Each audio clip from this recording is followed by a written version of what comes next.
Hey guys, welcome back to my channel. Today I'm going to talk about when too many deductions is not good. Most of the time we're so focused on getting deductions for our business, wiping out our tax liability, that we may forget a critical piece of information that quite frankly, a lot of CPAs, cost segregation professionals, and others are not telling you just because they either are too lazy, they're trying to sell you a product, or maybe they just don't know.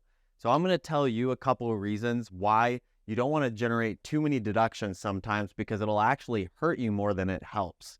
The first reason is because of net operating losses. Now, a net operating loss is essentially when you create a loss that's on your return. It could be on your personal return or it could be on a corporate return, but I'm going to focus on the individual returns because that's probably the most common these days. So a net operating loss is basically that you have more deductions than you have income. And so you have a negative number creating a net operating loss. Now you used to be able to, if you had a net operating loss, you could carry that over into future years and use it to offset all your income until the net operating loss was gone.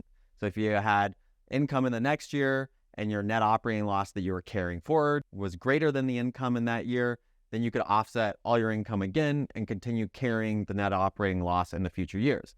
However, with the 2018 Tax Cuts and Jobs Act, this was changed, okay? You still have net operating losses, but the big thing is that you can only offset up to 80% of your taxable income. So I'm going to give an example of what this means.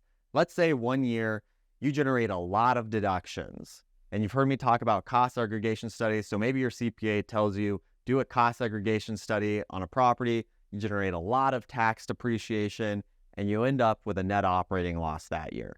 Well, going into the next year, let's say your net operating loss was, let's call it 200,000. So you had 200,000 of losses carry over into the next year. Well, let's say you had 100,000 of net income in that next year. Well, you would only be able to offset 80% of that, or 80,000.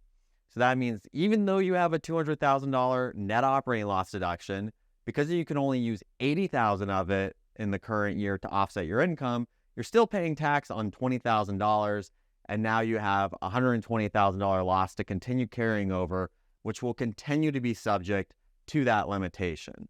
So generally, what you want to try and do is really, it's more of a balancing act. You want to get as close to zero as possible and not drive it negative. Maybe you even want to leave just a little bit of income because of how the next year is going to work out and what your income level will be. And you can push those deductions into the following year, because if you create a deduction in the same year that you have income, then that's not an issue. The issue is when you create more deductions in a year, it carries into the next year and you're subject to that limitation. The second reason that you may not want to create so many deductions is not such a new thing, but it's called passive activity losses. And this really applies to times where maybe you're a silent partner in a business, you're just the money guy, you're not really exercising control, you're not actively involved in the business, then it may be passive. Also, this applies a lot to rental real estate, where it's deemed passive by default unless you meet one of the exceptions, namely being a real estate professional or being active rental real estate. So what this means when you have passive losses is passive losses can only be used to offset other passive income. So let's do an example. Let's assume that you invested passively into rental real estate projects. The first one generates a $10,000 loss. The other one generates an $8,000 income. So what you can do is you can use that $10,000 loss to offset the $8,000 of income because it was passive income, but you still have $2,000 that you can't use to offset other income like wages, interest, dividends, things like that wouldn't be considered passive. And therefore that $2,000 carries over until you have other passive income that you can offset, or when you dispose of the activity that generated it, then that would release that passive loss.